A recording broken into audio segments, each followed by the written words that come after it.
The shrimp were airborne.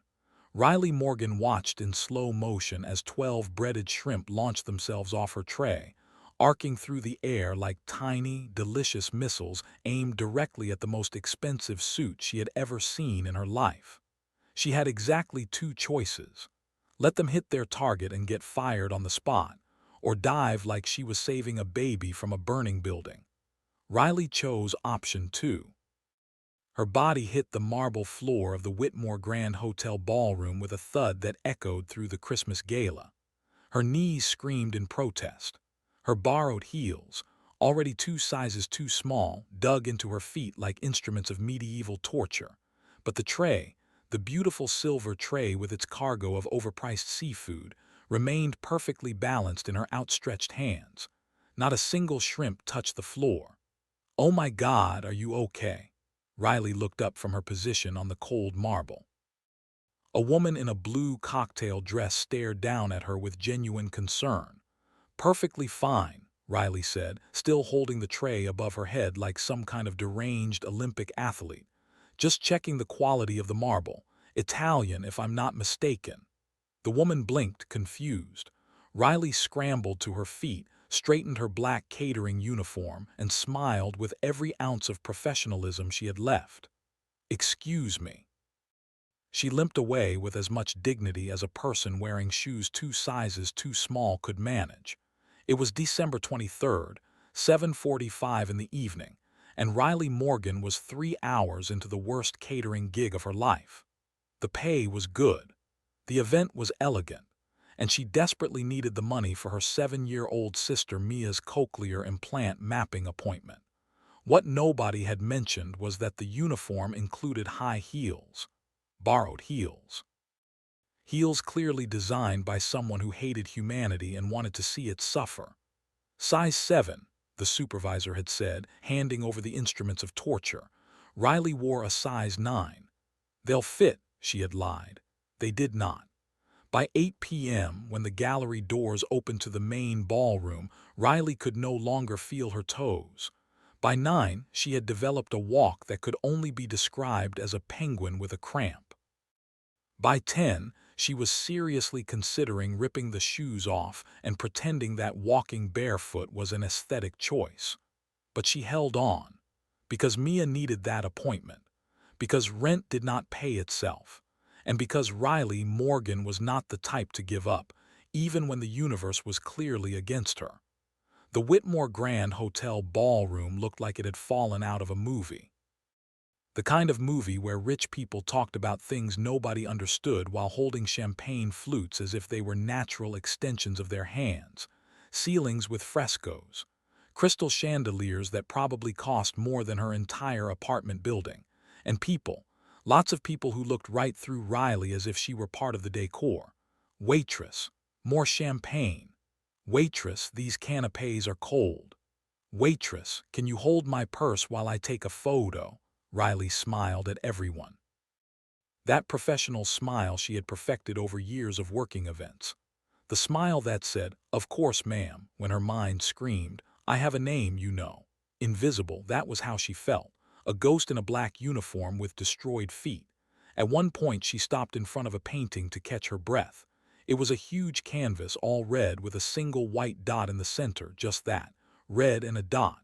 A gentleman with round glasses sidled beside her, visibly moved. Impressive, is it not? The way the artist deconstructed the concept of existence through chromatic emptiness. Riley looked at the painting, looked at the gentleman, looked at the painting again. "It's very red," she offered. The gentleman stared at her as if she had spat on the floor. Riley fled with her tray before he could explain why a white dot was worth $200,000. It was at 11:43 p.m. She remembered the time because she had just checked how long was left until the end of the event when everything happened. Riley was crossing the main hall, tray balanced high, when her left heel decided it was time to rebel. Her ankle gave out, the tray wobbled, and at the exact moment when 12 breaded shrimp began their trajectory toward the suit of a man who looked very important and very expensive, Riley made a decision. She dove. The rest, as they say, was history. Riley's strategic escape toward the kitchen was interrupted by something glinting on the floor. A bracelet, gold, delicate, clearly expensive. It had fallen from the pocket of an elegant older woman who stood with her back turned, observing a painting on the far wall. Riley bent carefully to pick it up. One more fall and she would need a doctor. "Ma'am," she tried, "nothing." "Excuse me, ma'am." The elderly lady kept her back turned, head tilted slightly as she studied the artwork. Riley tried louder. "Ma'am." A nearby woman looked at her with disapproval as if Riley were shouting in a library, but the older woman did not turn around, and then Riley realized it. The way she tilted her head, the small hearing aid in her right ear, the eyes that searched for lips to read instead of sounds to hear. Riley's heart tightened. She knew that look. She saw it every day in Mia. Without thinking, she walked around and moved into the woman's line of sight. With gentle movements, the same one she used with her sister since Mia was a baby, Riley signed in American Sign Language. "Excuse me, you dropped this." The older woman's eyes widened. Riley held out the golden bracelet and added, still signing with a gentle smile, "Merry Christmas, ma'am." Virginia Whitmore did not remember the last time she had cried. Maybe at her husband's funeral 15 years ago. Maybe when Jackson graduated from college. Maybe never, because Whitmore's did not cry. Whitmore's faced things. Whitmore's overcame. Whitmore's made other people cry in negotiations. But there, in the middle of her own charity gala, in front of a waitress with scraped knees and a sincere smile, Virginia felt her eyes sting. In the last 8 months since her hearing began to fail, she had become invisible in a different way. People shouted at her as if she were foolish. They spoke slowly as if she were a child, or they simply stopped including her because it was easier. Nobody had tried to communicate with her, not really. "Thank you," Virginia whispered, her voice tight. The waitress just smiled and waved before walking away, disappearing among the guests as if she had not just changed someone's life. Virginia stood still, holding the golden bracelet, feeling something she had not felt in a long time. Hope. "Mother," Jackson Whitmore approached carefully. 34 years old, vice president of Whitmore Hotel Operations, heir to a hospitality empire that had been in Charleston for 6 generations, and completely unable to understand why his mother seemed to be having an emotional experience in the middle of the Christmas gala. Virginia Whitmore did not have emotional experiences. Virginia Whitmore caused emotional experiences in others. "Are you crying? Do not be ridiculous." Virginia straightened her posture at once. "It is allergies." "Allergies to what?" "To your many questions." Jackson looked toward where his mother was staring. He saw only a waitress walking away. Brown hair pulled back in a practical bun, black uniform, the walk of someone whose shoes were hurting a lot. "Who is she?" Miranda smiled. That smile. The smile of someone who had just had an idea that would change the lives of everyone around. Nobody important, but her eyes were shining. Her eyes said, "I found the perfect match for you, my son, and you have no idea what is coming." In the kitchen, Riley set down the tray and finally breathed. "What happened to you?" Carlos, another waiter, stared at her. "You look like you survived a war." "These shoes," Riley groaned, leaning against the counter. "These awful shoes. At least you did not fall in front of anyone important." Riley thought about the fall, about the man in the expensive suit, about the elegant older woman. "Yeah," she lied. At least that. 2 more hours. She only had to survive 2 more hours. What Riley did not know, what she could not imagine in a million years, was that on the other side of that wall, one of the most powerful women in Charleston was planning her future. Virginia Whitmore had decided that waitress would be perfect for her son.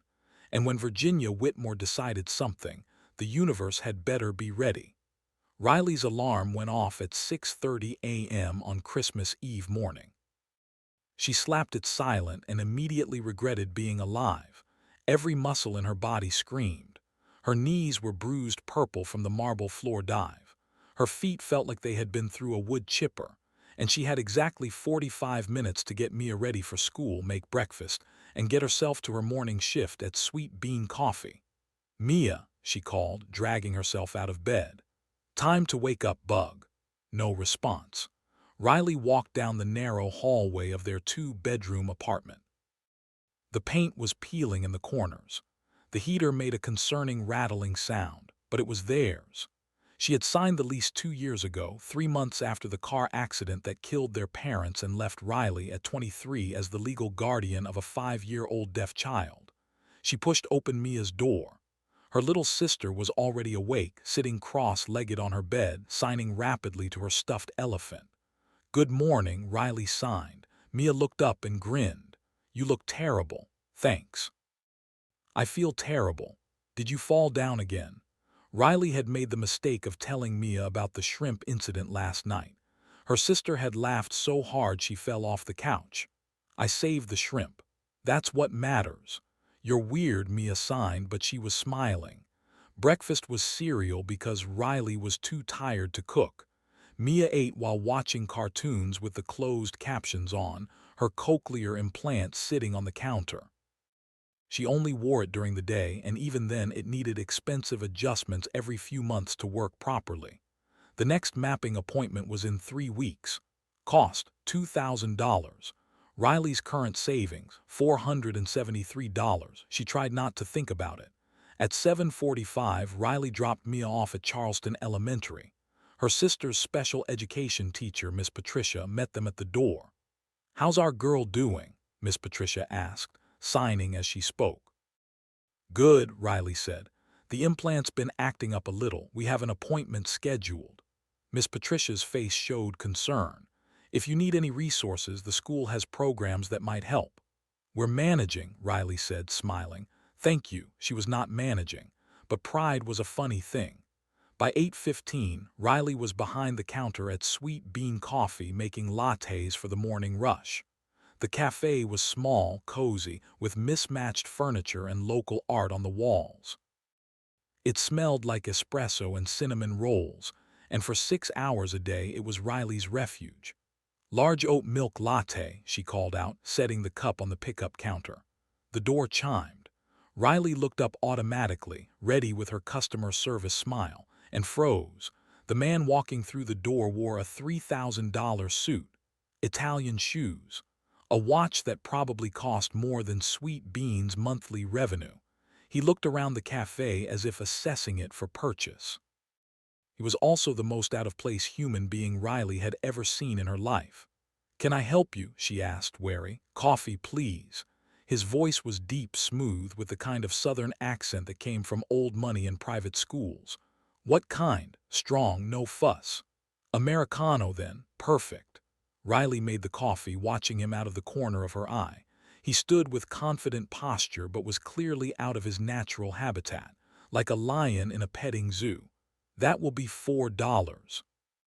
He handed over a $100 bill. Riley stared at it. "I'll need to check if we have change for this." "Keep it."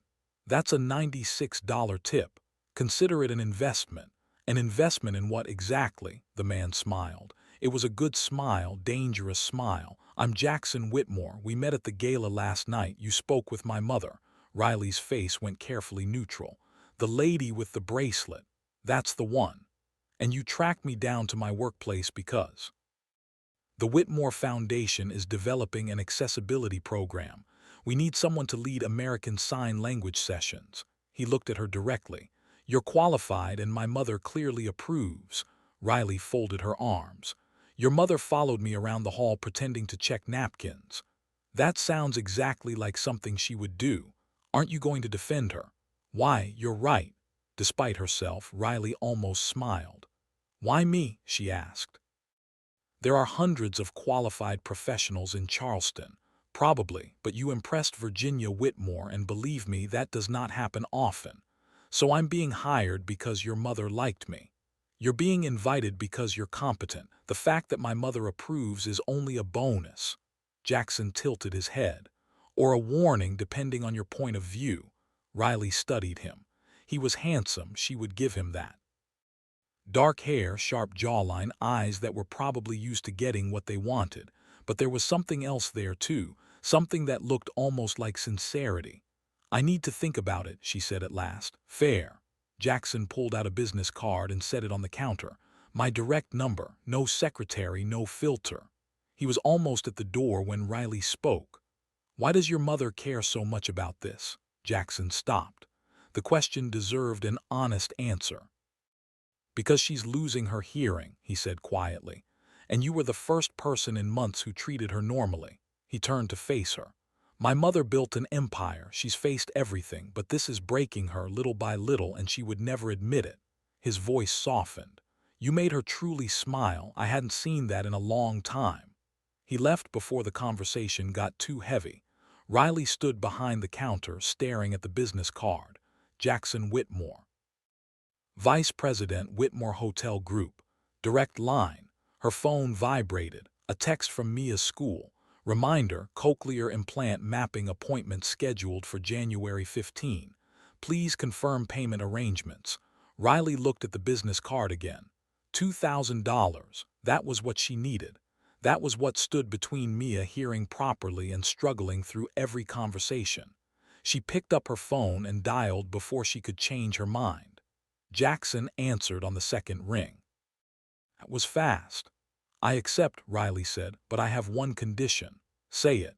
My sister Mia, she needs a cochlear implant mapping. I can't afford it if the foundation can help. Done. Silence. Just like that, Riley asked. No red tape. I'm the vice president. Red tape is other people's problem. She could hear the smile in his voice. Monday, 9 a.m., Whitmore Foundation offices. Bring Mia. We'll get her taken care of first.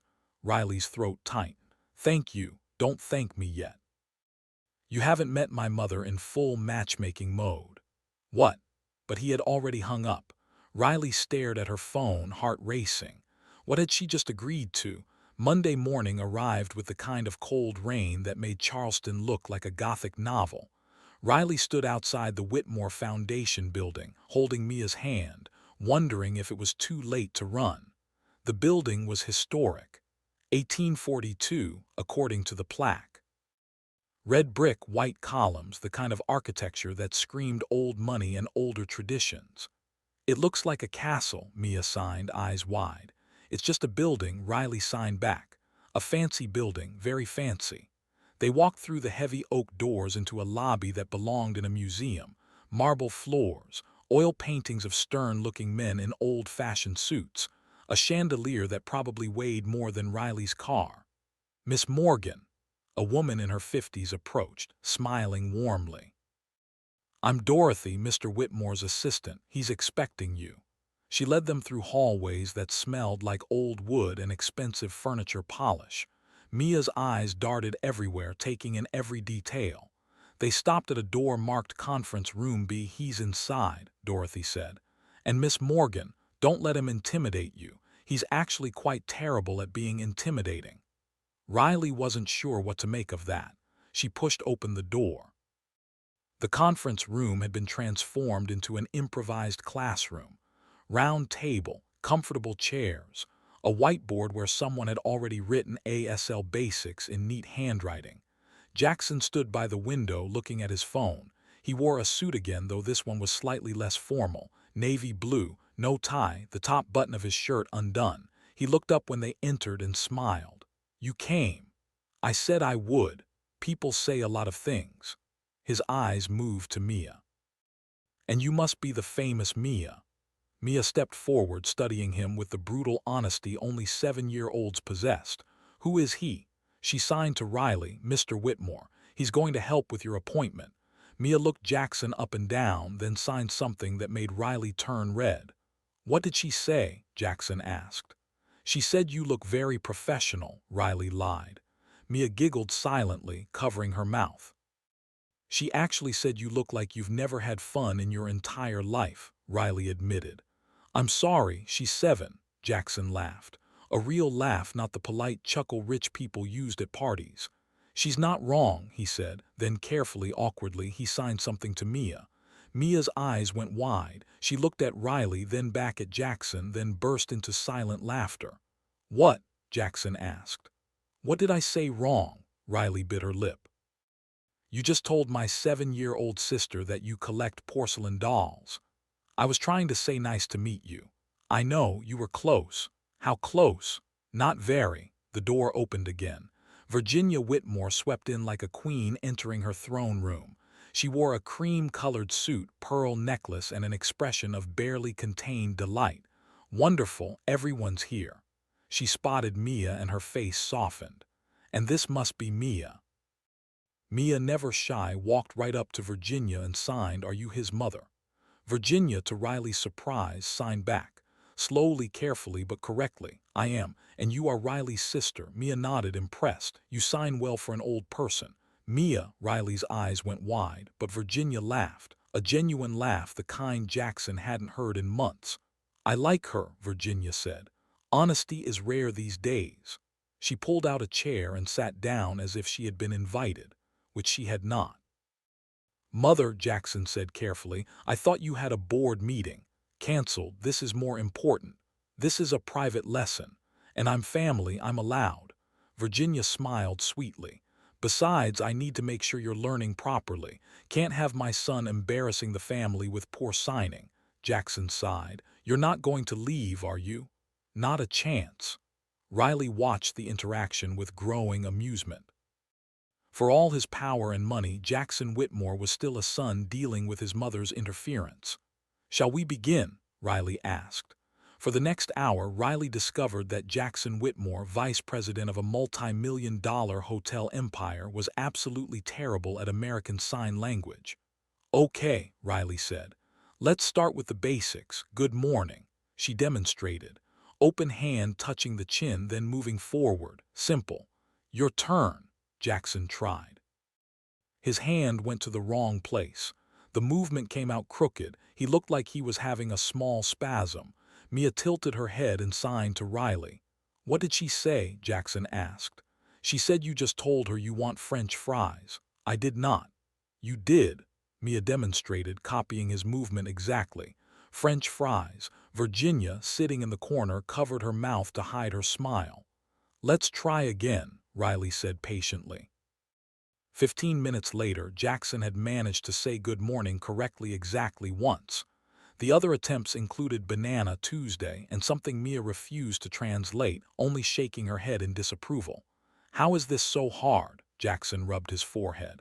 "I closed a $200 million deal last week." "Congratulations," Riley said, "but $200 million won't help you say thank you correctly." That was cruel. That was honest. Mia, meanwhile, had grown bored. She had already mastered everything Riley was teaching and had started making commentary about Jackson's performance. "He's very slow," she signed. "He's learning," Riley signed back. "My turtle would learn faster." "You don't have a turtle. If I had one, it would learn faster." Outside the room, Virginia Whitmore watched through the crack in the door. She had told herself she would just stop by to check if everything was going well. A convenient lie. In truth, she couldn't stay away. Through the crack, she saw Riley patiently guiding Jackson's hands. She saw Mia laughing silently at every mistake. She saw communication happening. Real, genuine, inclusive. Virginia felt her eyes sting. This was what she wanted. This was what she needed to see more of in the world. People trying to understand each other without pity, without embarrassment, just connection. She wiped away a tear before it escaped and kept watching in silence. "Let's try nice to meet you," Riley suggested. "My mother taught me that one." "Great, show me." Jackson made the gesture Virginia had taught him with great confidence. Riley went quiet. Mia's eyes went wide. "What is it?" Jackson asked. "You just said your hair looks like a bird's nest." "What? And yesterday the other gesture she taught you?" "Yes, that was I collect porcelain dolls." Jackson froze for a full 5 seconds. "My mother sabotaged me." Apparently. Outside, Virginia covered her mouth to muffle her laugh. "Okay," Riley said, stepping closer. "Let's fix that. The correct sign is like this." She took his hands to position them correctly, and then something changed. The touch was gentle, professional, but when their eyes met, neither of them moved. Riley's hands were still holding his. The air grew heavier. "You need to spread your fingers more," she said, her voice a shade lower than usual. "Like this?" "Almost." Neither of them let go. Mia looked from one to the other, then signed to herself. Adults are strange. The moment broke when the door opened all the way. Virginia walked in as if she hadn't been spying for 20 minutes. "Hello, I just came to see how things are going." She smiled brightly. "Did I interrupt something?" Riley dropped Jackson's hands as if they were on fire. "No, nothing, just finger placement." "I see." Virginia nodded. "Placement is very important." Jackson shot his mother a look. "You taught me the wrong signs on purpose." "Me? Never. Bird's nest, mother. My teacher must have taught me wrong. How awful, I'll sue him." "You're not suing anyone. True, he's very nice." Virginia turned to Mia. "And who is this princess?" Mia studied Virginia with alert eyes. Then she signed slowly so the lady could follow. "Are you his mother?" Virginia replied in signs, a little shaky but determined. "I am, and you are Riley's sister." Mia nodded, impressed. "You sign well for an old person." Riley's eyes went wide, but Virginia laughed. A genuine laugh, the kind Jackson hadn't heard in months. "I like her," Virginia said. "Honesty is rare these days." The lesson went on for another hour. Jackson went from disastrous to just bad. Mia gave scores from 0 to 10 for each attempt. He never got more than a 4. And Virginia stayed in the corner, watching everything with a smile she couldn't hide. When it ended, Riley was putting away the materials while Jackson massaged his hands. "This is more tiring than a board meeting, but more useful, debatable. You said thank you correctly 3 times. 3 times out of 50 attempts. Progress is progress."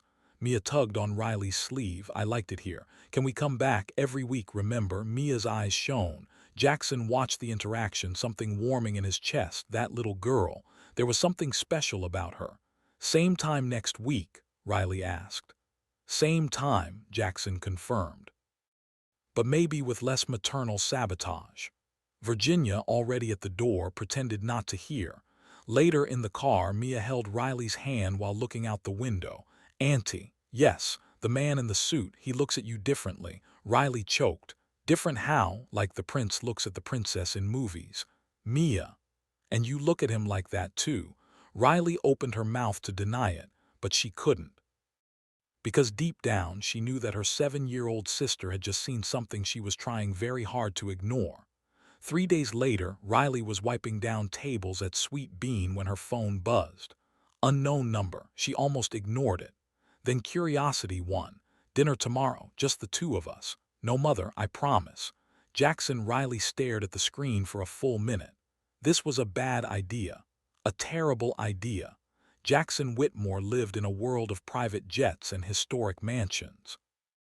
Riley lived in a world of overdue bills and grocery store coupons. But her fingers were already typing. "Only if you can say good morning correctly in signs."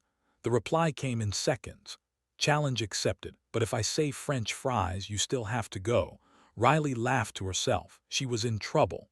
The next evening, Riley stood in front of her closet, staring at her limited options. She owned exactly 3 dresses. One was her catering uniform. One was from her high school graduation. One was a simple navy blue dress she wore to job interviews. She chose the navy blue. Mia sat on the bed, watching with the critical eye of a fashion consultant. "You look pretty," she signed. "You think so? Very pretty, like a princess." "I'm just going to dinner with the handsome man, Mia." "What? He is handsome, and he likes you." Riley turned from the mirror. "How do you know?" "Because he smiles different when you're there. Like he forgot how to be serious." Out of the mouths of babes. At 7 p.m., Jackson picked her up in a car that probably cost more than Riley would make in 5 years. Sleek, black, the kind of car that turned heads. "You look beautiful," he said when she slid into the passenger seat. "You look nervous." "I am nervous." "Why?" "Because I really don't want to mess this up." Riley's heart did something complicated in her chest. The restaurant was upscale but not intimidating. Harbor views, soft lighting. The kind of place where the waiters knew Jackson by name. "Mr. Whitmore," the hostess said warmly. "Your usual table, please." They were led to a corner table overlooking the Charleston harbor. Boats bobbed in the water. The sunset painted everything gold and pink. "Do you come here often?" Riley asked. "Business dinners mostly, but I wanted somewhere nice for tonight." "This is very nice." "You sound surprised. I thought you'd take me somewhere with, I don't know, a dress code and a wine list I couldn't pronounce." Jackson smiled. "I thought about it." Then I remembered you called a $200,000 painting very red and decided you'd appreciate honesty over pretension. That painting was very red. It was, they ordered. Riley chose the pasta because it was the cheapest thing on the menu. Jackson noticed but didn't comment. So, he said when the waiter left, tell me about Mia. Riley's face softened immediately. What do you want to know? Everything. How long has she been deaf? How did you end up as her guardian? Why does she think I've never had fun? Riley laughed. That's a lot of questions. I'm curious. So Riley told him about their parents, about the car accident 2 years ago, about becoming a 23-year-old guardian to a 5-year-old overnight. The hardest part wasn't the legal stuff, she said quietly. It was explaining to Mia why Mommy and Daddy weren't coming home. She was so little she didn't understand. Jackson reached across the table and took her hand. You're incredible. You know that. I'm just doing what anyone would do. No, you're not. Most people would have fallen apart. You built a life for her. Riley's eyes stung. Some days I'm not sure I'm doing it right.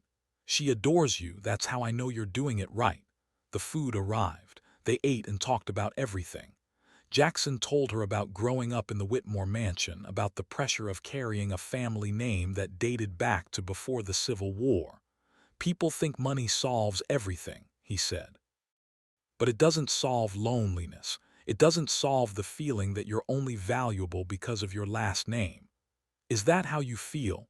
Sometimes, he looked at her, but not when I'm with you. You don't care about the name or the money, you just see me.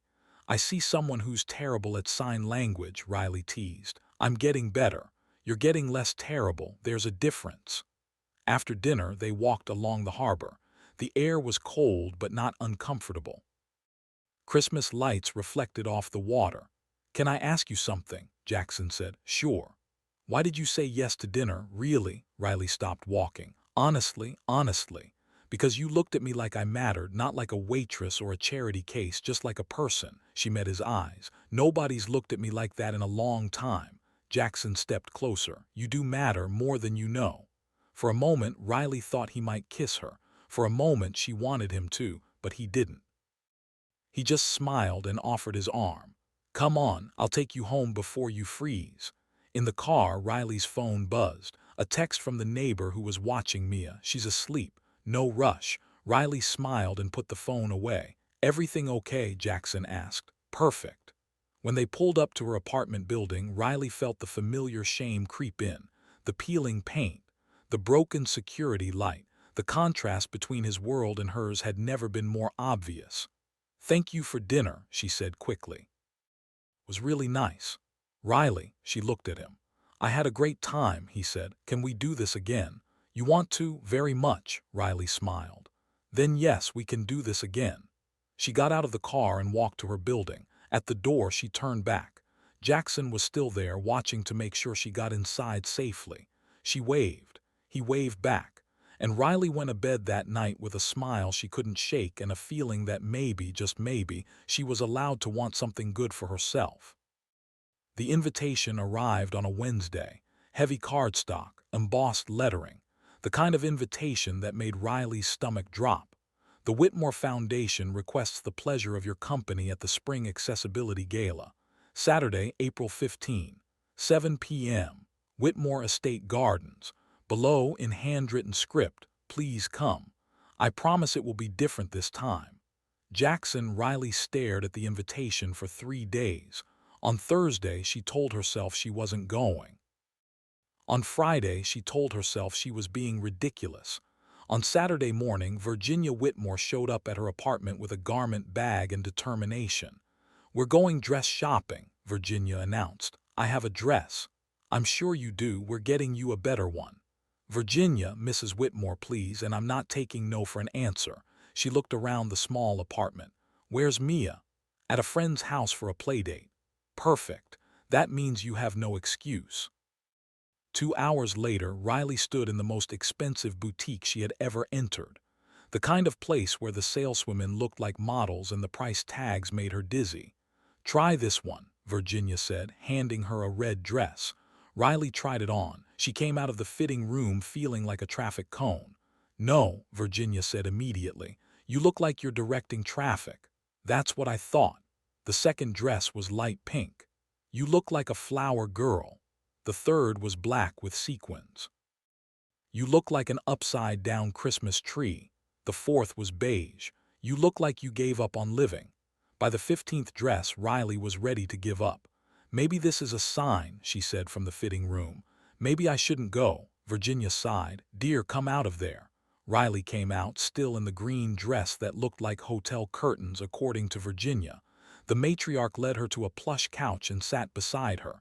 Can I tell you something? Sure. At my first gala as a Whitmore wife, I wore the wrong dress. Riley blinked. Really? Very real. It was purple with ruffles. I looked like an eggplant at a debutante ball. Riley tried not to laugh. She failed. And you know what happened? Virginia went on. Everyone looked. Everyone whispered. A woman asked if I had confused the event with a circus. What did you do? I cried in the bathroom for 20 minutes. Virginia smiled at the memory. Then I dried my tears, went back to the hall, and danced all night with my husband. And the whispers, they kept going for years, until one day they stopped. She held Riley's hand. Do you know why? Why? Because I stopped caring, and when you stop giving power to other people's opinions, they lose their strength. Riley was quiet for a moment. What if I can't stop caring? Then you fake it until you can. That's what all of us do at the beginning. Do you still fake it? Virginia laughed. Dear, after 40 years, I genuinely don't care anymore, but it took time. She squeezed Riley's hand. You don't have to get there today, you just need to take the first step. And if I stumble, then you get up and I'll be there to help. The saleswoman appeared with one more dress, teal blue, elegant, timeless. No excessive sparkle, but with a fit that seemed tailored. That one, Virginia said before Riley even tried it on. How do you know? 40 years choosing dresses, trust me. Riley went into the fitting room, put on the dress, looked in the mirror, and for the first time that day, she didn't see a waitress trying to be something else. She saw a woman, beautiful, elegant, worthy. When she came out of the fitting room, Virginia smiled. Perfect. You think so, I know. Virginia stood and adjusted a strap on the dress. My son will forget how to breathe when he sees you. Riley laughed, her cheeks flushing. You're exaggerating. I never exaggerate, I only state facts. Saturday evening arrived too fast. Riley stood in front of her bathroom mirror, applying makeup with shaking hands. The teal blue dress hung on the back of the door. Her mother's silver earrings sat on the counter. Mia appeared in the doorway, eyes wide. Auntie, you look like a princess. You think so, like the ones in the movies, the pretty ones. Riley smiled, her heart tight. Thank you, Bug. Are you scared? Riley paused, a little.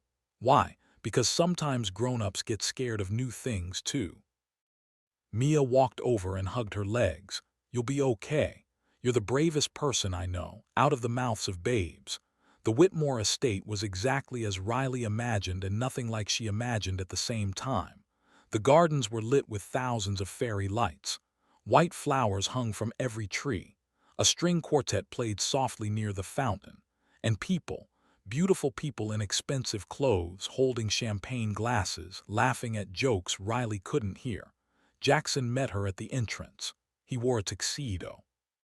His hair was perfectly styled, but when he saw Riley, he stopped walking, just stopped mid-step, mouth slightly open. You look, he began. Horrible, over the top. Is the dress too much? Beautiful. The word came out like a prayer.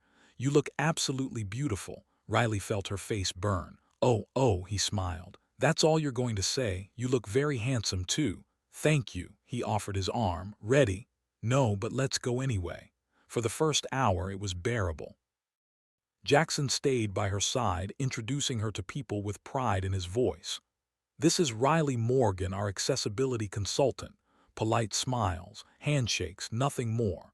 Then Jackson was pulled away by a group of investors who needed to discuss expansion plans.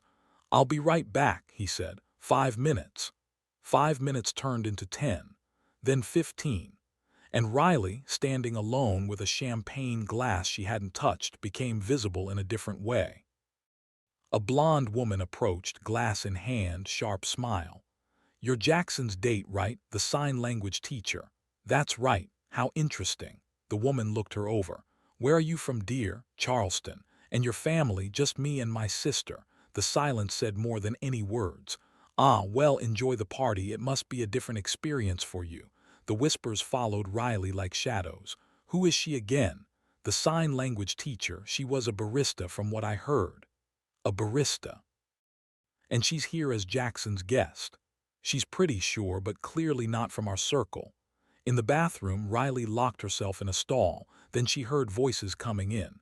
Did you see her dress? It probably cost a month's salary. Poor thing, she's trying so hard. Jackson's just having fun. It'll pass soon.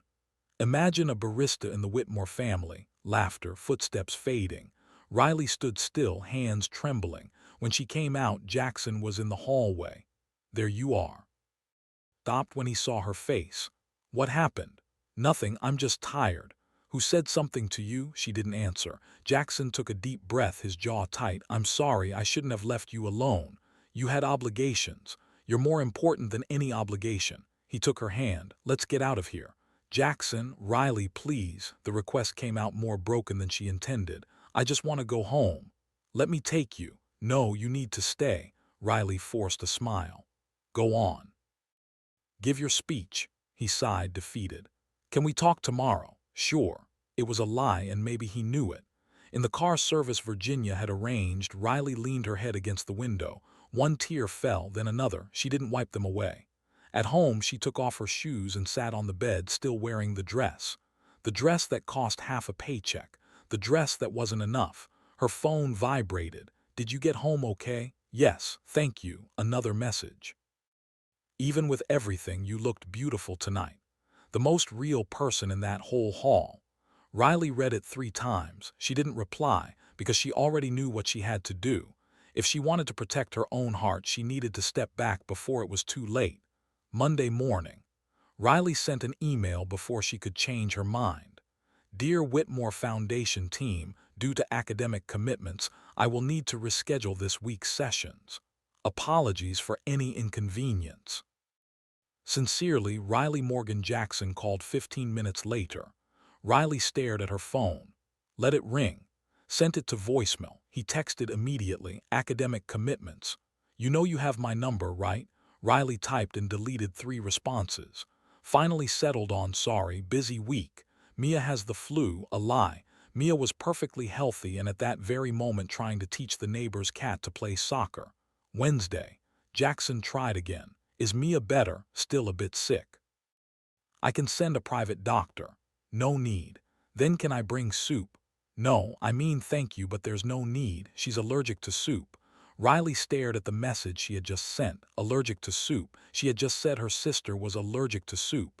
Allergic to soup. Jackson replied, it's rare, very rare. A genetic condition.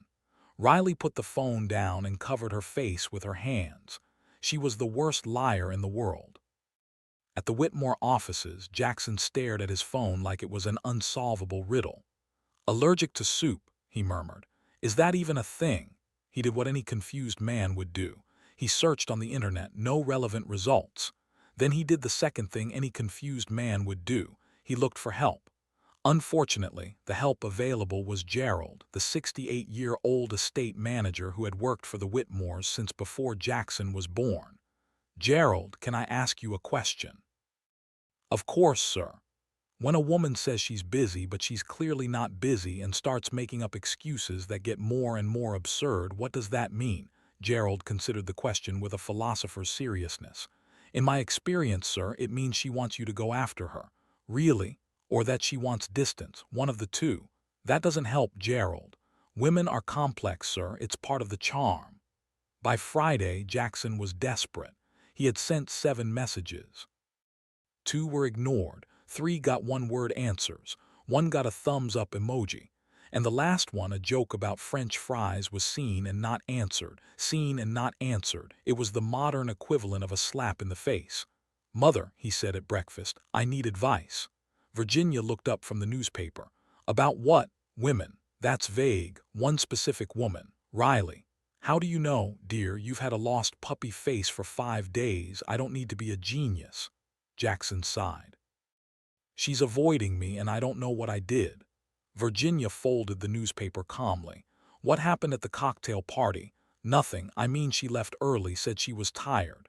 And you believe that? Shouldn't I have? Miranda looked at him with a mix of tenderness and despair. Jackson, my son, you're brilliant in business, but in relationships you are completely blind. Thanks for the support. It's not criticism, it's a diagnosis. Virginia knew exactly what had happened. She had heard the whispers at the cocktail party, seen the looks, noticed how Riley kept getting smaller as the night went on, but she also knew she couldn't interfere, not this time. What do I do? Jackson asked. Go talk to her. She doesn't answer my messages. Then go in person, and if she doesn't want to see me, then at least you'll know. Virginia took a sip of tea, but something tells me she does. She's just scared. Scared of what? Of you, of your world, of not being enough. Virginia looked at him. She heard things at the cocktail party, Jackson, things that confirmed all her fears. The penny finally dropped, the whispers. That afternoon, Jackson showed up at Sweet Bean Coffee. Riley was behind the counter when the doorbell chimed. She looked up, saw who it was, and almost dropped the coffee pitcher. What are you doing here? I came to have coffee. You don't drink coffee here. Today I do. An Americano, please, simple and straightforward. Jackson, $4, right. He handed her a 20. That's a $16 tip. I know math. Silence. Riley made the coffee with slightly shaky hands and set it on the counter. Can we talk? He asked. I'm working. When do you get off? Late. I'll wait. Jackson, Riley, he looked at her. You've been avoiding me for a week. You made up that Mia is allergic to soup, and you didn't answer my French fry joke, which, by the way, was very good. It was reasonable. It was excellent. Despite everything, Riley felt the corner of her mouth lift. Please, he said softer, just tell me what I did wrong. She looked around. The cafe was almost empty. You didn't do anything wrong. Then why are you running from me? I'm not allergic to soup, Riley. She closed her eyes, because that cocktail party reminded me of reality. What reality? That I don't belong in your world, that those people look at me and see a barista in a costume. That no matter how hard I try, I'll never be enough. Her voice shook. And I like you, Jackson, more than I should, and that scares me, because when you realize they're right, they're not right. You don't know that. I do. He leaned over the counter. Because I like you too, more than I should, and I don't care what those people think. But I care. The silence between them grew heavy. So that's it? Jackson asked. You're going to give up because of people who mean nothing. It's not just that. It's everything. We're from different worlds. Different worlds can meet, or they can collide. Jackson took a deep breath. Okay, I understand you need time, but I want you to know one thing. He placed a hand over hers. You're the most genuine person I've ever met, and if you decide it's worth trying, I'll be waiting. He left the coffee on the table untouched and walked to the door. Jackson, he turned. The French fry joke was a 6 at best. He smiled. Liar. After work, Riley got home, put Mia to bed, and sat on the couch hugging her knees. She was running away, she knew it. Running out of fear of getting hurt, out of fear of not being enough, out of fear of wanting something she might never be able to have. But Jackson's voice wouldn't leave her head. If you decide it's worth trying, I'll be waiting. The phone vibrated, a message from an unknown number. Hi, dear, it's Virginia. I got your number from the receptionist. I hope you don't mind. Can we talk tomorrow, just the two of us? I promise I won't lock you in any room. Riley stared at the screen. Virginia Whitmore wanted to talk, just the two of them. Was that good or terrible? Probably both. She typed back, okay. When and where? The response was immediate. My house. 11 a.m. I'll send a car. Riley put the phone down. Tomorrow she would face the matriarch. Tomorrow she would decide if she was brave enough to try. The car that picked up Riley at 10:45 a.m. was not what she expected.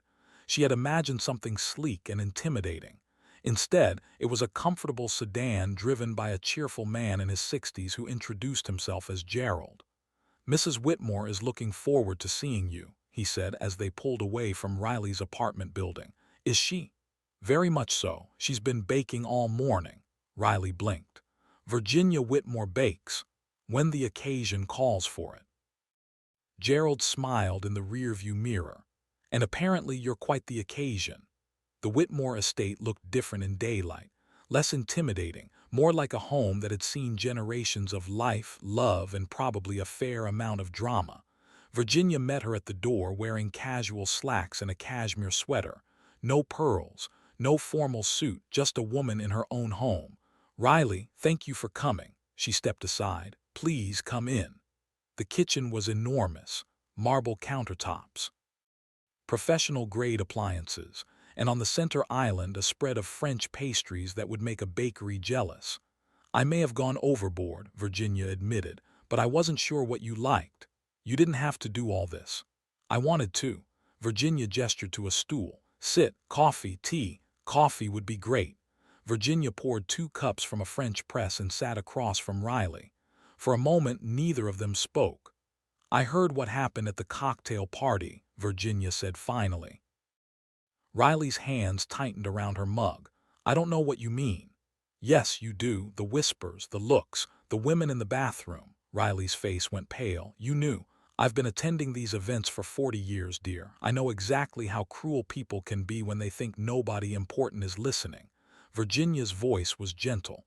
"And I'm sorry. I should have stayed closer to you. It's not your fault, isn't it? I pushed you into that world without preparing you for how vicious it can be." Riley set down her coffee. "Can I ask you something? Anything? Why do you care so much? About me, about Jackson and me? You barely know me." Virginia was quiet for a long moment. Then she stood up. "Come with me. I want to show you something." She led Riley through the house to a room Riley hadn't seen before. A study lined with bookshelves and family photos. Virginia walked to a particular frame and handed it to Riley. The photo showed a young woman, maybe 25, standing next to a handsome man in his 30s. The woman wore a simple dress, no jewelry. Her smile was nervous but genuine. "That's me," Virginia said. 50 years ago, the day I met Jackson's father." Riley studied the photo. The young Virginia looked nothing like the polished matriarch she knew. She looked ordinary, real. "I was a secretary at his father's law firm," Virginia continued. "I had a high school education and a dream of maybe someday taking night classes at the community college." "What happened?" "Robert Whitmore happened. He was brilliant, charming, and completely inappropriate for someone like me." Virginia smiled at the memory. "His family was horrified. Old Charleston money doesn't marry secretaries." "But you did marry him." "Eventually. After 2 years of his mother trying to pay me to leave town. After countless dinners where his father pretended I didn't exist. After 100 society events where women like the ones at that cocktail party made sure I knew I didn't belong." Virginia took the photo back and set it on the desk. "I spent years trying to prove I was enough. Years hearing whispers at parties. Years feeling like an imposter in my own home." She turned to Riley. "Do you know what finally changed?" "What?" "I stopped trying to be what they wanted. I stopped apologizing for where I came from, and I started building my own legacy." Virginia's eyes were fierce. "I turned the Whitmore Foundation into the most successful charitable organization in South Carolina. I sat on boards, I changed laws, and eventually those same women who mocked me were begging for invitations to my events." Riley felt her throat tight. "How long did it take?" "Too long. Almost 15 years before I felt like I truly belonged." Virginia held Riley's hands. "You know what I realized? I belonged the moment Robert chose me. I just didn't believe it yet." "Virginia, Jackson chose you, Riley, not because you're convenient or because you fit some mold. He chose you because you're real, because you make him laugh, because you see him not his last name or his bank account. But those people are empty. They inherited everything and built nothing. They look down on you because you represent what they'll never be, someone who earned everything they have." Riley felt tears building. "I'm just a barista who's barely keeping her head above water." "You're a 25-year-old woman who became a legal guardian at 23, who learned an entire language out of love for her sister, who works 2 jobs and goes to school and still finds time to teach my son how to communicate." Virginia's voice was firm. "You're not just anything, Riley. You're extraordinary." The tears fell then. Riley tried to wipe them away, but they kept coming. Virginia pulled her into a hug. A real hug, the kind that said you're safe here. I'm scared, Riley whispered. I know. What if I'm not strong enough? Then you lean on people who are, on me, on Jackson, on that fierce little sister of yours. Virginia pulled back to look at her. But I think you're stronger than you know. They sat in the study for another hour. Virginia told stories about her early days as a Whitmore wife. The disasters, the triumphs, the moments she wanted to give up. There was a charity luncheon, Virginia said, laughing. I was supposed to give a speech about education reform. I was so nervous I accidentally said erection reform instead. Riley choked on her coffee. You didn't. I did, in front of 200 people, including the governor. What did you do? I turned bright red, corrected myself, and kept going. And you know what? People still bring it up 30 years later. But now they laugh with me, not at me. Because you owned it. Because I stopped being afraid of being human. Riley took a deep breath. I don't know if I can do this. Yes, you can, but you don't have to decide today. Virginia stood. Take your time, think about what you want, not what you're afraid of. And if I decide it's too much, then I'll respect that and I'll still be your friend. Virginia smiled. But I hope you'll give it a chance. Give him a chance. Give yourself a chance. At the door, Virginia handed Riley a small box. What's this? Open it when you get home. In the car, Riley turned the box over in her hands. It was light, wrapped in silver paper. At home, with Mia at school, Riley opened it. Inside was a bracelet, delicate gold links with a small charm, a heart with the letter M engraved on it, and a note in Virginia's elegant handwriting. This was mine when I was your age. The M stood for Morrison, my maiden name, a reminder of where I came from. Wear it when you need to remember that your past is your strength, not your shame. With love, Virginia. Riley put on the bracelet. It fit perfectly. Her phone buzzed. A text from Jackson. My mother said you came by. I hope she didn't scare you too much.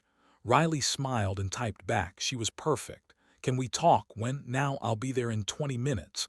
Riley looked at the bracelet on her wrist, at the photo of her and Mia on the wall, at the life she had built from nothing. Virginia was right. She was stronger than she knew, and maybe, just maybe, she was ready to be brave. Jackson arrived in 15 minutes. He must have broken every speed limit in Charleston. Riley opened the door before he could knock. Hi, she said. Hi. He looked nervous, more nervous than she'd ever seen him. Can I come in? Of course. They sat on her small couch, the same couch where Riley had cried after the cocktail party, the same couch where she'd decided to run away. I'm sorry, they both said at the same time. You first, Jackson said. Riley took a deep breath. I'm sorry for avoiding you, for lying about Mia being sick, for making up a fake soup allergy. That was pretty creative. It was pathetic. It was both. He smiled softly. Why did you run? Because I was scared. Because those women at the party said things that confirmed every fear I've had since we started this. Riley twisted the bracelet on her wrist.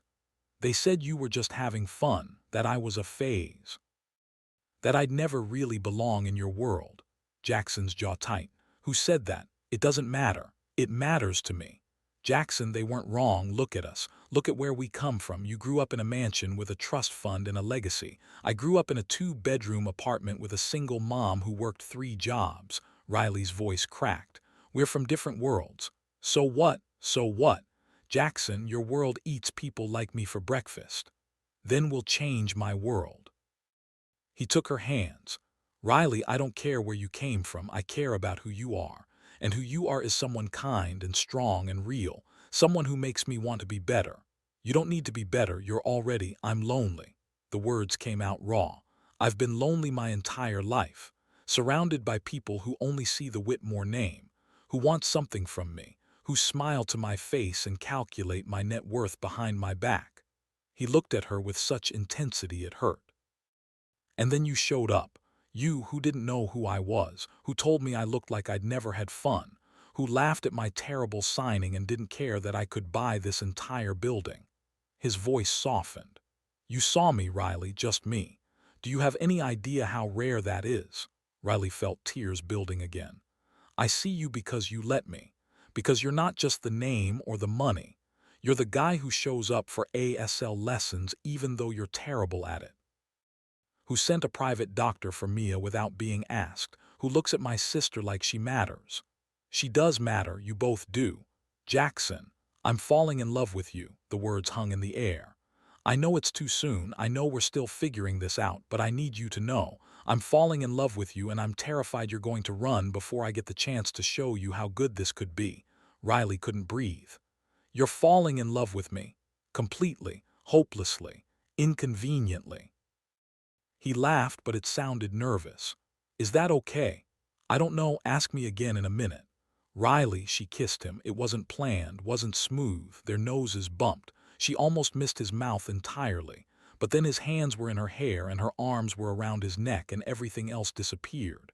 When they finally broke apart, both breathing hard, Jackson rested his forehead against hers. So, he said, is that a yes? That's a maybe, we can figure this out together. I'll take it. They sat there for a long moment just holding each other. Your mother gave me a bracelet, Riley said finally. She did. It was hers from when she was my age. Riley held up her wrist. She told me about her past, about how hard it was. She doesn't talk about that often. She said I reminded her of herself, that I was stronger than I knew. Jackson smiled. She's right. I'm still scared. Me too. Really? Terrified. What if I mess this up? What if I'm not enough for you? Riley pulled back to look at him. You think you're not enough? I'm a workaholic with control issues and a mother who meddles in everything. I'm not exactly a prize. You're my prize. The words came out before Riley could stop them. I mean, if we're doing this, if we're really trying. Are we really trying? Riley thought about Virginia's words, about the bracelet on her wrist, about Mia, who would be home in an hour and would absolutely lose her mind when she found out. Yes, she said, we're really trying. Jackson kissed her again, slower this time, sweeter. Fair warning, he said against her lips. My mother is going to be insufferable about this. I can handle your mother. Can you handle Mia's reaction? Riley laughed. She's going to say I told you so in at least 5 different ways. Smart kid. The door burst open. Mia ran in, home early from her playdate, and stopped dead when she saw them on the couch. Her eyes went wide. Her mouth dropped open. Then she started jumping up and down, signing so fast Riley could barely follow.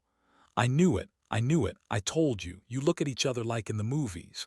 Mia, slow down. Are you boyfriend and girlfriend now? Riley looked at Jackson. Jackson looked at Riley. Yes, they said together. Mia screamed. A real, actual scream of joy that probably violated noise ordinances. She ran over and threw herself at both of them, hugging them so hard Riley's ribs hurt. This is the best day ever, Mia sighed when she finally let go. Can we tell the lady with the pearls? Mrs. Whitmore, Riley corrected. Can we tell her? Jackson pulled out his phone. I'll call her. Virginia answered on the first ring. Well, we're together, Jackson said. The sound that came through the phone could only be described as a victory whoop. Finally, do you know how long I've been waiting? I already have the engagement party planned. Mother, we just got together 5 minutes ago. And I'm a planner, it's what I do. Mia grabbed the phone. Mrs. Virginia, their boyfriend and girlfriend now. I heard, sweetheart, isn't it wonderful? Can we come visit? Can we see the horses? Of course, come this weekend, we'll make a day of it. When Mia finally gave the phone back, Virginia's voice was soft. Riley, dear, are you there? I'm here. Thank you for being brave. Riley's throat tightened. Thank you for showing me how. That night after Mia was asleep, Riley and Jackson sat on her tiny balcony, sharing a pint of ice cream because Riley didn't have any wine and Jackson didn't care. So, Jackson said, boyfriend and girlfriend, very middle school. What would you prefer, significant others, partners? I'd prefer mine. He kissed her temple. You're mine and I'm yours, simple as that. Nothing about this is simple. No, but it's worth it. Riley leaned into him, feeling the steady beat of his heart. Jackson. Yeah, I'm falling in love with you too, just so you know. His arms tightened around her. Yeah, it's terrifying and amazing and I have no idea what I'm doing. We'll figure it out together. Promise, promise. Above them, the Charleston stars shone bright. And for the first time in 2 years, Riley felt like maybe, just maybe, everything was going to be okay. 3 months later, Riley stood in front of her mirror, adjusting the same teal-blue dress from the disastrous cocktail party. But this time, everything was different. This time, she wasn't going as Jackson's uncertain date. She was going as his girlfriend, as the director of the Whitmore Foundation's new accessibility program, as someone who belonged. "You look beautiful," Mia signed from the bed. "Thank you, Bug. Are you nervous?" "A little." "Why, you know everyone now." Mia was right. Over the past 3 months, Riley had become a fixture at the Whitmore estate. Sunday dinners with Virginia, strategy meetings at the foundation, ASL classes that had expanded from just Jackson to include the entire staff. She had met Jackson's friends, his business partners, even his younger brother Beau, who was charming and irresponsible and had immediately declared Riley, "way too good for my boring older brother." But tonight was different. Tonight was the Spring Accessibility Gala, the official launch of the program Riley had built from the ground up, and everyone who had whispered about her at the cocktail party would be there. The doorbell rang. Mia ran to answer it and came back dragging Virginia by the hand. "Mrs. Virginia brought me a dress." Virginia held up a garment bag. "I hope you don't mind, I couldn't resist." Inside was a princess dress, pink tulle sparkles and a small tiara. Mia's eyes went huge. "Is that for me? Who else would it be for?" Virginia signed back. Her signing had improved dramatically over the past months. "Can I wear it tonight? That's why I brought it."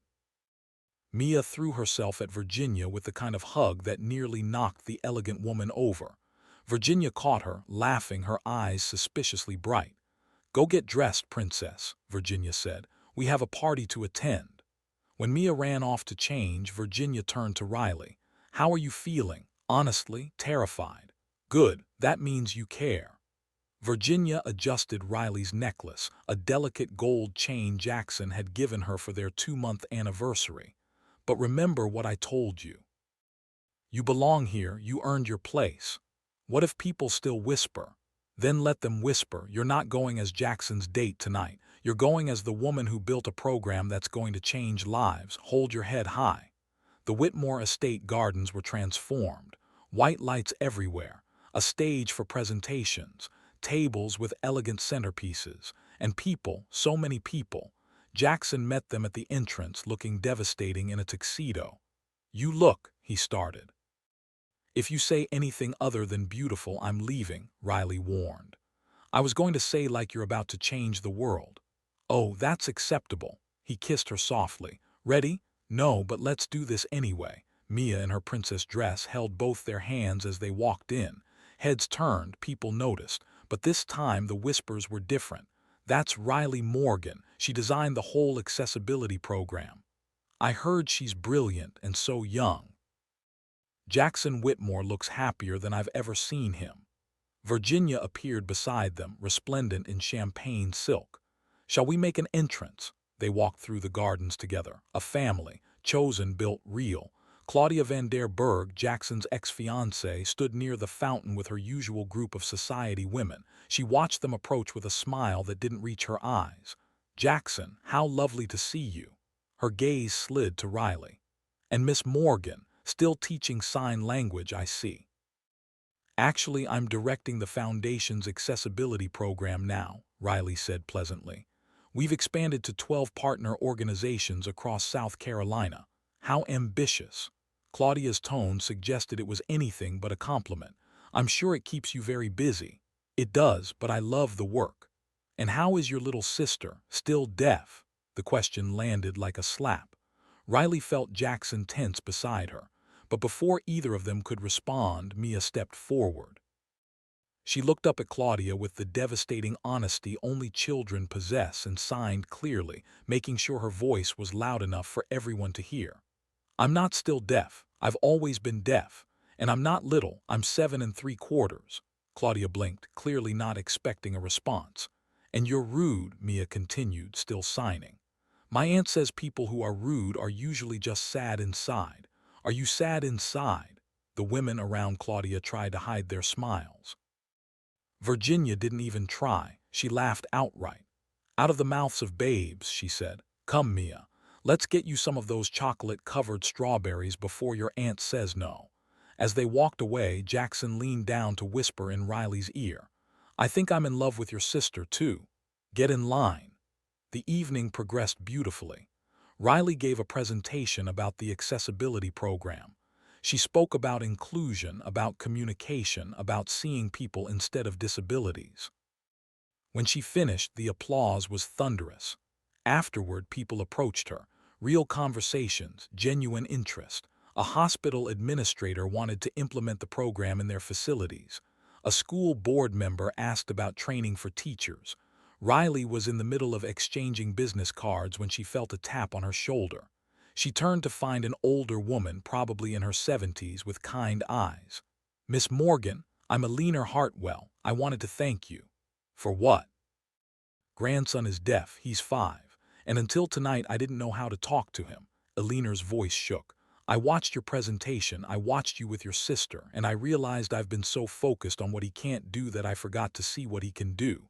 Riley felt her throat tight. Mrs. Hartwell, I'm going to learn sign language. I'm going to learn it so I can tell him I love him in a way he can understand. Alina took Riley's hand. Thank you for showing me it's possible. After she walked away, Jackson appeared with 2 glasses of champagne. You okay? He asked. Better than okay. Riley took a glass. This is why we do it, isn't it? Moments like that. Moments like that. He clinked his glass against hers. To changing the world one conversation at a time. To changing the world. Later, when the party was winding down, Riley found herself alone on the garden path. The fairy lights glowed softly. Music drifted from the main area. She took a moment to breathe, to let it all sink in. 3 months ago, she had run from this place, convinced she would never belong. Now she had helped create something beautiful here, something that mattered. There you are. Jackson appeared, slightly out of breath. I've been looking everywhere, just needed a minute. Too much. No, just right, she smiled. Thank you. For what? For seeing me, for believing in me, for not giving up when I tried to run. Jackson pulled her close. Thank you for coming back. Being brave enough to try. They stood there wrapped in each other as the party continued around them. Riley, yeah, I love you, the words hung in the air. The first time he'd said them out loud, Riley looked up at him, at this man who had changed her life, who had shown her she was worth more than she believed. I love you too. He kissed her then, soft and sweet and full of promise. When they broke apart, Mia's voice carried across the garden. Auntie, Mr. Jackson, Mrs. Virginia says there's cake. They laughed and walked back together, hand in hand, and Riley realized something. She had spent so long trying to figure out where she belonged, but belonging wasn't about places, it was about people, and she had found hers. After the gala, Virginia insisted they stay at the estate. It's late, she said, and Mia is already half asleep. I won't hear of you driving across town. Riley started to protest, but Jackson squeezed her hand. There's no point arguing, she's already prepared rooms. How did you know we'd say yes? Virginia smiled. I didn't, but I'm an optimist. The guest room Virginia had prepared was beautiful. King-sized bed with soft white linens, a view of the gardens, and in the attached room a smaller bed already turned down for Mia. This is too much, Riley said. Nonsense, this is family. Virginia kissed her cheek. Sleep well, dear. Breakfast is at 9. After Virginia left, Riley helped Mia out of her princess dress and into borrowed pajamas that were slightly too big. Auntie, Mia sighed sleepily, can we live here? We have our own home, Bug, but this one has a garden and horses. And Mrs. Virginia, I know, but our apartment is ours. Mia considered this. What if we had both? What do you mean? What if we lived here sometimes and there sometimes? Riley's heart squeezed. Let's talk about it in the morning, okay? Okay. Mia yawned. Auntie, yes. Today was the best day ever. Riley tucked her in, kissing her forehead. Mine too, Bug, mine too. She was about to leave when Mia's hand caught hers. Are you going to marry Mr. Jackson? Riley froze. What makes you ask that? Because he looks at you like Daddy looked at Mommy in the pictures. Riley's eyes stung. Their parents had been deeply in love. Everyone who knew them said so. I don't know, Bug, maybe someday, I hope so. Then he'd be my brother, and Mrs. Virginia would be my grandmother. You'd like that? Mia nodded, already drifting off. We'd be a real family again. Riley sat there for a long time watching her sister sleep. They were already a family, just the two of them. They had been for 2 years, but Mia was right. This felt different, bigger, like the family was expanding instead of just surviving. A soft knock on the door. Jackson peeked in. "Is she asleep?" Riley nodded and slipped out into the hallway. "Everything okay?" he asked. "She asked if we're going to get married." Jackson's eyes widened. "What did you say?" "I said maybe someday." Riley leaned against the wall. "Is that okay that I didn't say no?" "It's more than okay." He stepped closer. "For the record, I plan to marry you someday, when you're ready, when it feels right." "You do?" "I do. I've known it for a while now." He tucked a strand of hair behind her ear. "You're it for me, Riley Morgan. You and that fierce little girl in there. You're my family." Riley couldn't speak, could barely breathe. Too much. Jackson asked, worried. "No, just right." She kissed him. "I'm not ready yet for marriage, but someday, when it feels right. I can wait, promise. I'd wait forever for you." They stood in the hallway holding each other until Virginia's voice drifted up the stairs. "If you two are done being adorable, there's hot chocolate in the kitchen." Jackson laughed. "She's incorrigible. She's perfect." Downstairs, Virginia had indeed made hot chocolate. The real kind, with melted chocolate and cream, topped with homemade whipped cream. They sat in the kitchen, the three of them, talking about the gala, about the program's success, about the future. "I'm proud of you," Virginia said to Riley. "What you've built in 3 months is remarkable. I had help. You had support, but the vision was yours." Virginia sipped her chocolate. "You know, when I first saw you at that Christmas gala, I knew you were special. You locked me in a room with your son. I expedited the inevitable." Virginia smiled. "And I was right, wasn't I? Terrifyingly right." Jackson shook his head. "I'm never going to live down the fact that my mother orchestrated my relationship." "She didn't orchestrate it," Riley said. "She just gave us a push. A forceful, manipulative push." "I prefer strategic intervention," Virginia said primly. They talked until midnight. Then Virginia shooed them off to bed. "Big day tomorrow," she said mysteriously. "What's tomorrow?" Riley asked. "You'll see." In the guest room, Riley changed into borrowed pajamas and climbed into the impossibly soft bed. Her phone buzzed. A text from Jackson, who was in a room down the hall.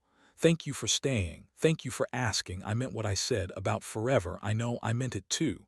Good night, Riley Morgan." "Good night, Jackson Whitmore." Riley set down her phone and looked around the room, at the expensive furniture, the view of the gardens, the life she was building with people she loved. 3 months ago, she had been terrified of this world.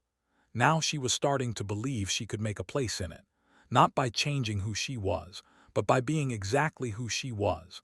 And that made all the difference.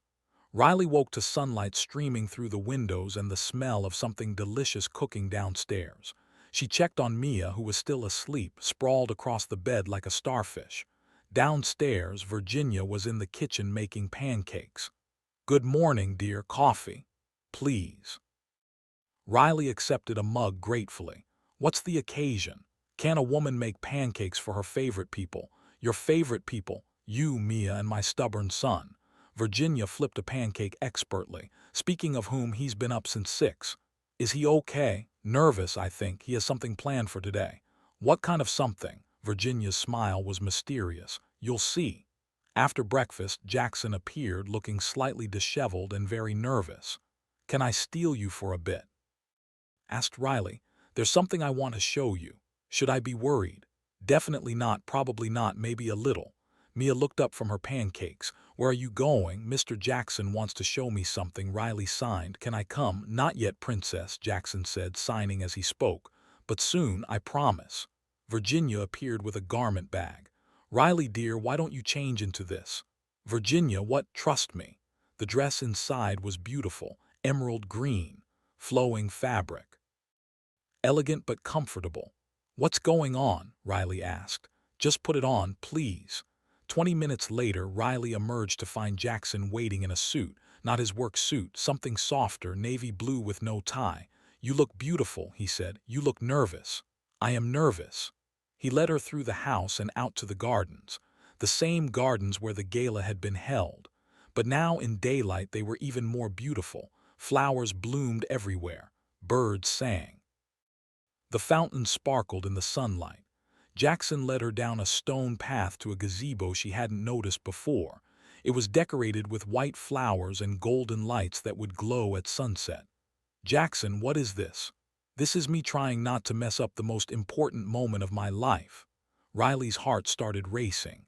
Jackson took her hands. I've been practicing this for weeks. I had a whole speech prepared, very eloquent, very romantic. And I'm going to do it in sign language because that's how we started. That's how you saw my mother. That's how you saw me. He took a deep breath and began to sign. You are the most amazing person I've ever met. His hands were shaking slightly, but the signs were clear. You taught me to listen, to see, to feel. Riley felt tears building, and I want to spend the rest of my life. Jackson stopped, frowned, redid the sign, by your side. He paused again. Wait, did I just say with your shoe again? Riley laughed through her tears. You did. Damn it, I practiced so much. Jackson, let me try again. I can get this right. Jackson, I don't care about the signs. But I do. This matters. You matter. He took a deep breath and tried again. This time he got it right. Will you marry me? But before Riley could answer, a small voice shouted from behind a bush. She says yes. Mia jumped out, her big eyes shining with excitement. Virginia appeared right behind her, trying and failing to hold her back. I told you to wait, Virginia hissed, but he already asked. Jackson looked at Riley, somewhere between laughing and crying. I had this whole romantic moment planned, and my sister ruined it. I didn't ruin it, Mia protested. I helped. Virginia covered her face with her hands. I'm so sorry. She was supposed to wait until after you said yes. Riley looked at Jackson, at Mia, at Virginia, at this chaotic, beautiful, imperfect family, and she started laughing. Real, genuine, joyful laughter. Yes, she said. Yes, I'll marry you. Jackson's face broke into the biggest smile she'd ever seen. He pulled out a ring box from his pocket. The ring inside was perfect. Not too big, not too flashy, a simple diamond on a gold band. He slid it onto her finger and it fit perfectly. How did you know my size? I asked Mia. You asked my 7-year-old sister. She's very observant. Mia ran over and threw herself at both of them. I'm going to have a brother. You're going to have a brother, Riley confirmed. And Mrs. Virginia will be my grandmother. Virginia knelt down. I would be honored to be your grandmother, sweetheart. Mia hugged her so hard Virginia almost fell over. Jackson pulled Riley close. So that happened. That happened. Riley looked at the ring on her finger. We're engaged. We're engaged. He kissed her softly. How do you feel? Terrified, happy, like I might wake up and this is all a dream. It's real. I promise. They stood there holding each other while Mia danced around them and Virginia wiped away happy tears. I have champagne chilling, Virginia announced, and I may have already called the caterer about engagement party dates. Mother, we just got engaged 30 seconds ago. And I'm efficient, Riley laughed. I'm starting to understand where you get your planning skills. It's genetic, Jackson said, and incurable. They walked back to the house together, a family. Chosen, built, and now official. In the kitchen, Virginia poured champagne for the adults and sparkling cider for Mia. To Riley and Jackson, Virginia raised her glass. May your love be as strong as your patience with my interference. To family, Jackson added, the one we're born into and the one we choose. To new beginnings, Riley said softly. They clinked glasses, and Riley realized something.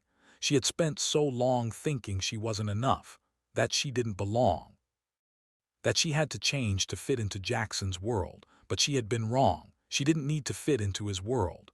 They were building a new world together, one where love mattered more than money, where family was chosen, not just inherited, where a barista could marry a billionaire and it wasn't a fairy tale. It was just life, their life, and it was perfect. 6 months later, Riley stood in what used to be a guest room at the Whitmore estate and was now her office. The walls were covered with photos. Kids learning sign language, teachers in training, partner organizations across 3 states. The accessibility program had grown beyond anything she'd imagined. Her phone buzzed, a text from Jackson. Lunch in 20, I miss you. You saw me at breakfast 2 hours ago. 2 hours too long, Riley smiled. They had moved into the estate 3 months ago, not because Riley needed Jackson's money, but because Mia had asked and because it felt right. Their apartment was still there. Riley kept it as a reminder of where they came from. And sometimes when the estate felt too big or too much, they spent weekends there, just the two of them and Mia, the best of both worlds. A knock on the door. Virginia peeked in. Busy. Never too busy for you, come in. Virginia settled into the chair across from Riley's desk. I wanted to discuss the wedding. Virginia, we said small. I know, and I'm respecting that, mostly. Virginia pulled out a tablet. But I did make a few suggestions, just in case you change your mind. Riley looked at the screen. The suggestions included a guest list of 300 people, a 12-piece orchestra, and ice sculptures. This is your idea of small, smaller than I originally planned. I had to cut the fireworks. There were fireworks. There were going to be fireworks, but Jackson said no. Virginia sighed dramatically. He's no fun. He's practical. Same thing. Riley laughed. Over the past months, she and Virginia had become genuinely close. Not just future mother-in-law and daughter-in-law, but friends. Virginia had taught her how to navigate Charleston society, how to handle difficult board members, how to stand her ground with grace. And Riley had taught Virginia that it was okay to be vulnerable, to admit when she needed help, to let people in. "Can I ask you something?" Riley said. "Anything. Do you ever regret it, marrying into this world? Dealing with all the pressure and expectations?" Virginia was quiet for a moment. "There were times it was hard, times I wanted to run away, but no, I don't regret it because I got Jackson, I got a life of purpose, I got to build something that mattered." She reached across the desk and took Riley's hand. "And now I get you and Mia, my family is bigger and better than I ever imagined." Virginia's eyes were bright. "So no, dear, I don't regret a single moment." Riley's throat tightened. "Thank you for everything, for believing in me when I didn't believe in myself. That's what mothers do. You're not my mother yet. Details." Virginia waved a hand. "In my heart, you've been my daughter since the moment you signed Merry Christmas to me." They sat there for a moment just holding hands. Then Virginia's phone buzzed. She checked it and smiled. "Jackson says if I don't stop monopolizing your time, he's going to fire me from the foundation." "He wouldn't dare." "He absolutely would. He's very possessive of you." Virginia stood. "Come, let's go have lunch before my son has a breakdown." Lunch was on the veranda overlooking the gardens. Jackson had set up a picnic. Sandwiches, fruit, and Mia's favorite cookies. Mia was already there, sitting with Gerald and telling him an elaborate story about her day at school.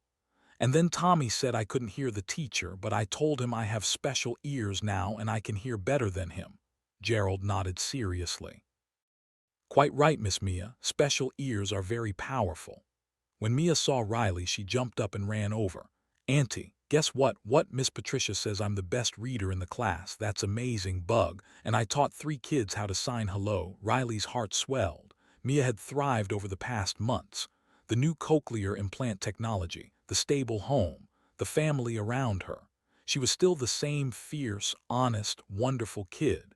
But now she was confident in a way she hadn't been before. "All right," Jackson announced. "Everyone sit, I made lunch." "You made lunch?" Riley asked skeptically. "I assembled lunch, from things the chef prepared, but I arranged them artistically." "Very artistic," Virginia agreed, examining a sandwich. "The lettuce is particularly well placed." They ate together, laughing and talking, making plans for the weekend, discussing the foundation's next project, being a family. At one point, Mia tugged on Riley's sleeve. "Auntie, are you happy?" Riley looked around. At Jackson, who was arguing with his mother about wedding flowers. At Virginia, who was clearly winning. At Gerald, who was pretending not to listen while absolutely listening. At Mia, whose eyes were bright with joy. "Very happy," Riley signed back. "The happiest I've ever been." "Me too," Mia signed. "This is the best family ever, it really is." After lunch, Jackson pulled Riley aside. "Walk with me." They strolled through the gardens, hand in hand. The same gardens where he'd proposed. where they'd had their first real conversation, where everything had changed. "I have something for you," Jackson said. "Another surprise, a small one." He pulled out an envelope. Inside was a deed. "What is this?" "Your apartment building. I bought it." Riley's eyes went wide. "You what?" "Before you get mad, let me explain. The landlord was going to sell it to a developer. They were going to tear it down and build condos. I couldn't let that happen." "Jackson, it's yours, the building. I put it in your name. You can keep it as is, renovate it, do whatever you want, but nobody's tearing it down. Your home is safe." Riley couldn't speak, couldn't breathe. "Is this okay?" Jackson asked nervously. "I know it's a big gesture, but I wanted you to have something that was just yours, something I couldn't take away even if I wanted to." "Why would you want to take it away?" "I wouldn't, but I want you to know you always have options, always have a place that's yours." He held her face gently. "I never want you to feel trapped, not by me, not by this life, not by anything." Riley kissed him, deep and long and full of everything she felt. "I love you," she said when they broke apart. "So much it scares me sometimes." Good scared or bad scared, good scared, the kind that means it's real. They stood there wrapped in each other as the sun began to set. "Riley, yeah, thank you for saying yes. That day at the Christmas gala. Thank you for seeing my mother, for seeing me. Giving us a chance. Thank you for not giving up when I tried to run. I would have chased you across the country if I had to." "That's very dramatic." "I'm a dramatic person. You're going to have to get used to it." Riley laughed. "I think I can manage." They walked back to the house as the sky turned pink and gold. Inside, Virginia was teaching Mia how to arrange flowers. Gerald was preparing dinner. The house was full of life and love and laughter. This was home now, not the building, not the address. But the people. Riley thought back to that Christmas gala, to the moment she'd signed 3 words to a stranger, to the chain of events that had led her here. "Merry Christmas, ma'am." 3 words that changed everything. She pulled out her phone and opened her notes, started typing. "Things I'm grateful for." Mia's laugh, Jackson's terrible signing, Virginia's interference, second chances, found family, home. She looked at the list and smiled. Then added one more thing: being brave enough to try. Because that was what it all came down to, being brave enough to try, to hope, to believe she deserved something good, and she did, they all did. "Auntie," Mia called from inside. "Come see, I made a flower crown." Riley put away her phone and went inside, to her family, to her home, to her life. The life she'd built, the life she'd earned, the life she deserved, and it was beautiful.